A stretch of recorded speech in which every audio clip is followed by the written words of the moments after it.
Hi, praise God. Praise God. Just wanted to know that in Matthew chapter 6, verse 34, it says that, therefore, do not worry about tomorrow, for tomorrow will worry about its own things. Sufficient for the day is its own trouble. This verse is Jesus own words. பைபிளை பார்த்தோன்னா இது red letter வேர்டில் இருக்கும் இந்த verse. So இதில் ஆண்டவர் வந்து அவர் disciples பார்த்தெல்லாம் சொல்கிறாரு, do not worry about tomorrow, நாளைக்குள்ளதை கவலைப்பட.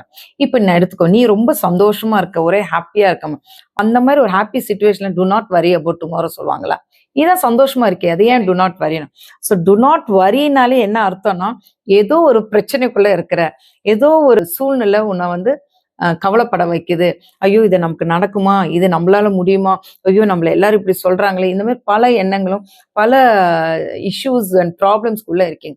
But for that God is telling, do not worry about the tomorrow. நாளைக்கு அது நடந்துருமா, நாளைக்கு இப்படி, அதை பத்தி எல்லாம் கவலைப்படாத. நீ இன்னைக்குள்ள வாழ்க்கையை பத்தி யோசி. ஏன்னா இன்னைக்குள்ள வாழ்க்கையே எப்படி இருக்குமா, filled with the troubles தான். பட் என்ன ட்ரபிள்ஸா இருக்கட்டும், என்ன பிரச்சனையா இருக்கட்டும், God's assurance word is do not worry about anything.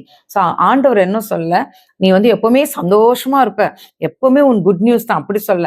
இந்த பிரச்சனைகளும் இந்த பாடுகளிலும் அவர் கொடுக்குற ஒரு assurance words, do not worry about tomorrow. You only prepare for kingdom of God. மிச்ச பூலோகத்தில் இருக்க சகலமும் நமக்கு ஆண்டவர் கொடுக்கப்படும். Got it? Yeah. Thank you. Thank you.